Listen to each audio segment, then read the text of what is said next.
आमी आतां screen time हय. For toddlers specially 1, 2, 3 years 4 years हय. ओल्ड आमी तांकां फोन दिता आमकां हय. टायम नाल्यार हय. मातसो फोन दिता तांकां हय. कार्टून पळय हें पळय so that is kind of leading to virtual autism कशें दिसता म्हाका. Virtual autism is more common than the autism is on the rise, and many people think it is because of the screen that the children are using. तांकां ते autism जाला भुरगीं उलयना because there has to be eye to eye contact and not contact with the gadgets. Eye contact with the gadgets.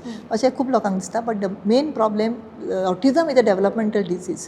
Okay, it's a genetic condition, whereas this is virtual autism, where child is only focusing on the screen and not interacting with each other, not interacting with the human being. There is no eye to eye contact. Parents are also busy, so they are not spending enough time with the child. काडलो ताका हातान दिलो आनी children are all the time in the gadgets. So this can come. So this, once you reduce the screen time, automatically the autism can be, this delayed speech can be. They are present with delayed speech, only with delayed speech. Yeah. Otherwise they don't have any other signs of autism. कळ्ळें न्ही तशें.